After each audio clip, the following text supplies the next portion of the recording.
Mas vamos começar, então, com os 60 socos. É tão absurdo esse número, né, gente? É que absurdo. coisa... Até fiquei me questionando, é Em isso? 36 segundos. 36 segundos. Coisa de contar, né? Porque com imagem dá pra contar. Uma coisa chocante, esse ex-jogador de basquete que agrediu a namorada com mais de 60 socos, dentro de um elevador em Natal, no Rio Grande do Norte. Essa agressão brutal foi registrada por câmeras de segurança, deixou a vítima com ferimentos graves. Então, vamos trazer um pouco das atualizações e relembrar para você que, sei lá, morava em outro planeta, porque tá todo mundo muito em cima desse caso, né? O Igor Eduardo Pereira Cabral agrediu a namorada Juliana Garcia dos Santos com mais de 60 socos nesse elevador em apenas 36 segundos, como trouxe aqui a Carla. Essas imagens mostram essa violência desferida sem parar, resultando em ferimentos graves, gravíssimos, desfiguração do rosto da vítima. A Juliana, ela foi socorrida, ela foi submetida a uma cirurgia de reconstrução facial de mais de 7 horas. E em entrevista, ela descreveu ter uma relação tóxica e abusiva, marcada por ciúme extremo e agressões prévias. Gente, primeiro assim, claro, né? Nada começa com um episódio como esse. Sim. Não. A história tá lá atrás. E olha só, a gente tem que parar para entender que ela estava com ele somente há 2 anos. Olha o estrago que esse homem fez na vida dessa mulher. Mais 2 anos já é tempo suficiente também, né, para que esse estrago ele venha e fique. Porque olha o que ele fez com o rosto da Juliana. E não é só... A gente está vendo dano físico, Paulinho. Mas o dano emocional e psicológico, ele é tão pesado e tão importante quanto o dano físico. Porque ela passou por uma cirurgia de reconstituição da face que se chama osteossíntese.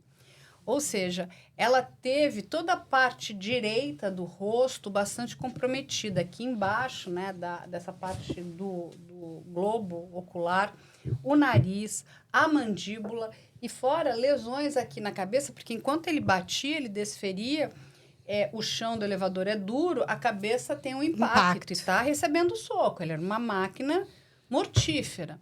Essa mulher, ela não morreu porque Deus não quis. Porque ela teve Ele um queria, entendimento Eu que se entendo ela que ele saísse queria. do elevador, ele mataria ela. Se ela tivesse saído do elevador e entrado no apartamento, ele teria matado ela. Sim, o elevador salvou a vida dela.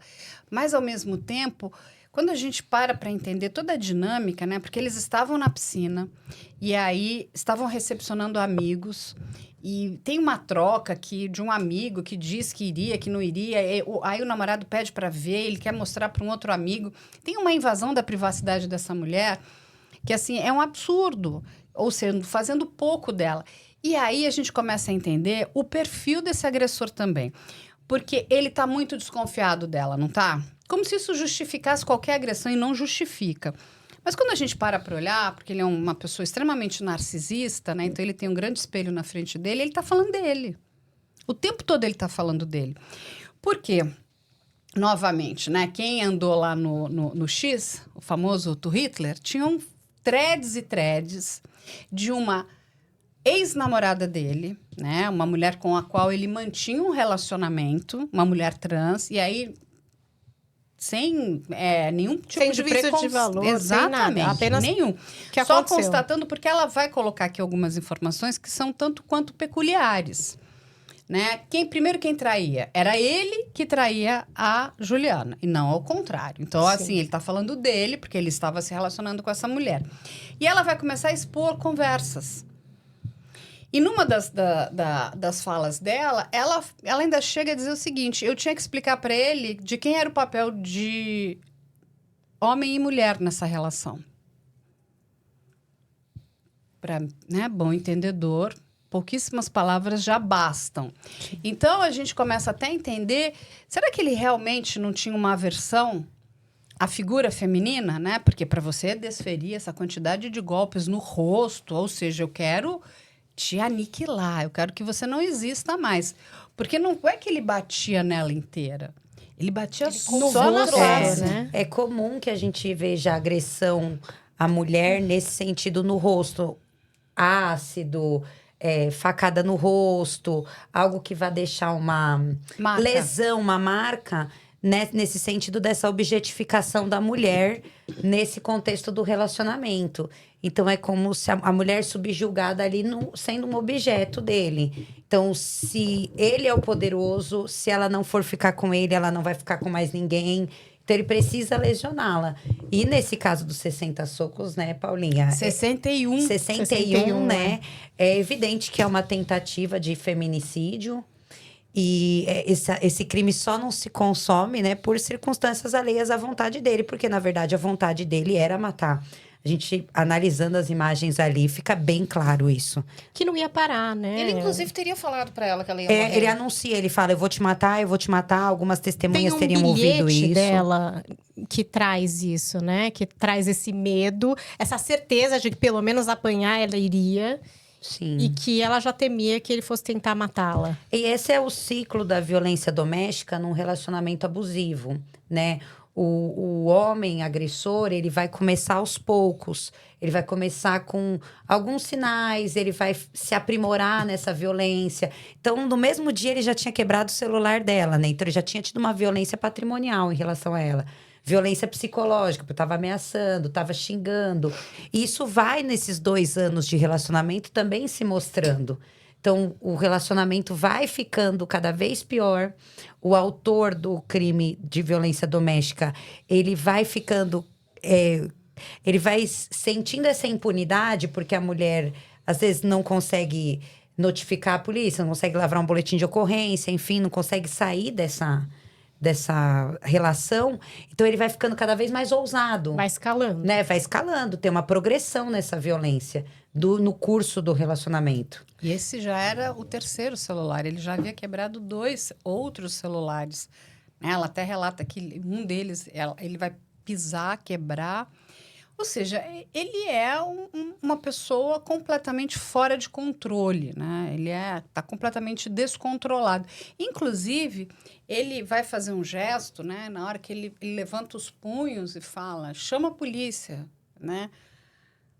A gente precisa entender, ele faz isso para dizer, me levem, ou ele também está querendo... Tá pronto a enfrentar, a confrontar. Um enfrentamento, né? Chama atenção que ele não tenta fugir, ele não tenta ir para nenhum outro lugar. Ele sai do elevador com a mesma calma que ele tinha quando ele entrou. Ela sai tentando fugir, muito machucada, com muito sangue. Mas ele sai e ele senta do lado de fora, esperando a polícia chegar. Eu não consigo imaginar o que passou na cabeça dele. É muito difícil para a gente entender isso. Mas ele não tem reação nenhuma. Ou ele sabia que ele não conseguiria fugir, que as imagens eram muito consistentes e que em algum momento ele ia acabar sendo pego, então ele nem tentou. Ou ele tinha essa postura de enfrentamento mesmo, de ok, não vai dar em nada. Ela chega a relatar, né, numa entrevista até que ela deu para o Cabrini, aonde ela diz que ela havia dito a ele, olha, aqui tem câmeras. Inclusive, ela começa a gesticular. Ela abana para a câmera, ele abana ver também. Se alguém aparece para mostrar, olha, eu estou em perigo. Mas, infelizmente, o socorro até chega rápido, mas, enfim, como ele é uma máquina ali, né, mortífera... Os segundos foram... Contam muito. E ela ficou muito machucada, porque Muito você machucada. veja, ela é uma mulher pequena, né? A compleição física dela é pequena, magrinha. Então, assim, ele jogou ela no chão. Eu vi e ali que ele... Compararam o que ela passou ali, o que ela sofreu, como se fosse um acidente de moto sem capacete. Sem capacete. Quer dizer, muito brutal. Essa mulher vai precisar de outras cirurgias, assim, até para poder arrumar, né, a questão da singularidade que ela tinha antes, né? Ela tem, inclusive, o direito ao dano estético, né? Sim, Independente do crime que ele cometeu, ele está sendo processado na esfera penal, mas o dano estético, né, é para doer no bolso, né? Com força. Ali. E a questão, eu estava vendo também na entrevista, depois da cirurgia, falar assim, manter a minha qualidade de vida, né? Porque a gente pode estar pensando aqui na parte, claro, que estética, e eu acho que é isso que ele também quis ferir, né? A questão do rosto, mas que é onde você come, que é onde você se comunica, tipo assim, é brutal, é brutal. É muito brutal. A consequência de tudo isso é muito brutal. Você vê uma vítima que está falando em qualidade de vida, de querer manter ou E a alcançar de novo uma qualidade de vida. é muito dolorosa e longa para esse tipo, né, de trauma aqui no rosto. Delicada, né? Porque ela Imagina, precisou às vezes a gente tira colocar um dente, já dói. microparafusos, né? Ela talvez tenha necessidade de fazer um enxerto mais na frente. Ela colocou algumas placas de sustentação. Porque, gente, a gente é cheio de ossinhos, né? E essa parte, nossa, ela é solta aqui para a gente poder engolir, falar. Então, assim, a gente não sabe qual vai ser o comprometimento dela. Graças a Deus, ela não teve nenhum comprometimento sério na parte da cabeça, né? Nenhuma lesão mais grave na cabeça. Mas ela está bem machucada. Ela está bem... E mais do que isso, a questão psicológica. Tem essa o questão trauma. da revitimização, né? Que é algo também que a gente fala no direito. Ela já é vítima de um fato criminoso. Ela vai até a delegacia para fazer um boletim de ocorrência, ela revive esse trauma. Ela vai para a audiência de instrução, ela também revive essa situação. E num caso que toma uma proporção dessa, ela vai ter, né, conviver com isso, com essa exposição pro resto da vida ou por um bom tempo, né? Então, esse auxílio psicológico também é muito importante para que ela consiga se recuperar desse fato criminoso. Agora, uma dúvida aqui, doutoras. Ela tem direito, não tem também, a um suporte do Estado por tudo que ela passou? Porque muitas vítimas vieram me procurar querendo entender o seguinte: mas e se eu não tiver dinheiro para pagar um advogado, para que venha me ajudar? Ela tem direito à defensoria também, não é isso? O que acontece, Carla? Isso é uma dúvida que as pessoas têm muito. O Ministério Público é o autor da ação penal. Então, a partir do momento que acontece esse crime, não vou falar em todos os crimes, porque tem crimes que não são de ação penal pública, né? Mas nos crimes de ação penal pública, o Ministério Público, representando o Estado, ele vai fazer ele vai fazer a acusação. Então, ele vai buscar a condenação daquela pessoa. Porque a ordem lógica é que o Estado precisa punir aquela pessoa pelo que ela fez. Então, seja num feminicídio tentado, por exemplo. O que acontece com a figura do assistente de acusação? Ela não é necessariamente, ela não é necessária para o processo, porque o Ministério Público já vai tocar esse processo. Mas a vítima pode contratar um advogado para buscar essa condenação, para juntar documentos, para estar ali garantindo e buscando a maior condenação do réu. Esse é um ponto. Então, ela pode sim buscar um advogado particular para ajudar o promotor. E hoje, pelo menos aqui no estado de São Paulo, a gente tem programas do Ministério Público e do próprio Judiciário de apoio a mulheres em situação de violência. A gente tem alguns abrigos até, mas a gente discutiu isso aqui anteriormente. A demanda é muito grande. Então, se esses programas têm uma real efetividade, aí é uma questão que esbarra na prática. Mas esses programas existem. E em audiência eu já vi o próprio promotor pedir para oficiar, para que a pessoa seja intimada, para receber esse suporte psicológico, que é um convênio que o Ministério Público tem com esse atendimento de vítima de violência. E, no caso, era vítima de crime sexual também. Existe. O Estado deveria, né, pensar um pouco melhor, né? Mas porque que a gente existe, tem não é o pra todos os Estatuto da casos. Vítima também, né? Sim. Hoje a gente, além do Estatuto da Criança e do Adolescente, do idoso, a gente tem o Estatuto da Vítima. Ou seja, que garante também ali direitos para as vítimas, porque na verdade, era uma reivindicação muito antiga, né? Tem tantos direitos para aquelas pessoas que estão sendo processadas, condenadas ali pelo Estado, e a vítima fica como? De novo, né? As vítimas, elas ficavam muito em segundo plano. E aqui, de novo, graças a Deus, essa mulher está viva, né? Então, existe o medo. Será que ele pode sair? Ele vem atrás de mim? Eu vou ter proteção? Porque esse é o medo das mulheres, né? Quando a gente para Esse caso é público, né? Assim, digo, nacional, é isso. Todo mundo tomou Tá contato com esse vendo? caso. Quando é um caso que não, Então, porque a gente pessoa se tem sente muito mais desprotegida, 4 feminicídios por dia no Pois é. Brasil. 10 tentativas, quase 11, né? Tentativas de feminicídio por dia no Brasil. E A cada 2 minutos, uma mulher sofre violência doméstica no nosso país. Gente, esse número é absurdamente alto.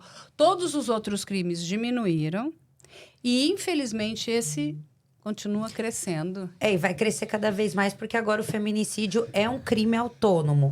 É o crime no Código Penal que tem uma pena maior. Ele já não é mais um homicídio qualificado, ele é um crime de feminicídio. E o que é importante que a Carla está trazendo, para a gente deixar esse alerta para as mulheres, Carla, é que as mulheres não subestimem os seus agressores. Então, hoje, se a mulher busca uma delegacia especializada, ela pode pedir medidas protetivas e o descumprimento dessa medida protetiva é uma situação flagrancial. Então, uma vez que a medida protetiva for decretada e aquele investigado, ele vai ser notificado, ele vai ser cientificado dessa existência. Quando ele passa a descumprir, ele está em flagrante delito. Então, a vítima pode ligar para a polícia militar e a polícia vai lá e prende ele em flagrante. Isso acaba dificultando a situação dele, porque ele já está incorrendo num novo crime, né? Então, para que as mulheres busquem a medida protetiva, que a gente sabe que não dá, a medida protetiva sozinha não protege a mulher. Em algumas cidades também existe um convênio com a GCM de proteção à medida protetiva. Então, a GCM vai fazendo uma espécie de ronda, né? Em volta da casa dessas mulheres que têm medida protetiva. E esse movimento, realmente, das mulheres buscarem a polícia, buscarem a justiça criminal, para que a gente possa ter números e enfrentar esse problema tão sério. Olha, tem mais de 127 pessoas acompanhando aqui o nosso Caso a Caso. Peço para que vocês deixem o like, é muito importante para a nossa live poder chegar aí para um número maior de pessoas. Quero ler um pouco o que as pessoas estão colocando aqui no nosso chat.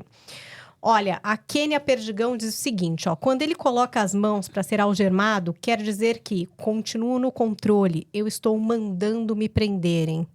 Como se ele tivesse, né, querendo controlar mais uma vez ali a situação. Tem também uma outra pessoa, a Tânia, veterinária, dizendo assim, ó. Eu acho que ele pensou que não ia dar nada para ele.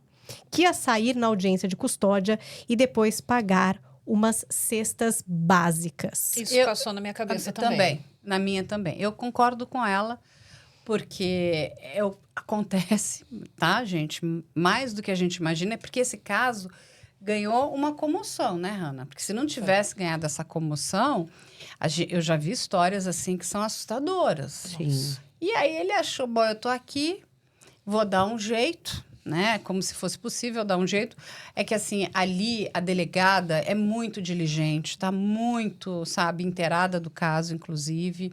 Está fazendo um excelente trabalho. Ele, na audiência de custódia, foi automaticamente para o CDP, né? Não tinha como ser Claro. diferente. Então, a juíza... Num crime doloso contra a vida, numa circunstância dessa. Sendo que ele disse que tinha dado 3 ou 4 murros só. Ele não sabe fazer conta, ainda é ruim de Coitado. matemática, né? Porque ele deu muitos socos nessa vítima. E sabe o que é triste nessa situação toda? É porque ele foi relatar que ele sofreu agressão no sistema prisional.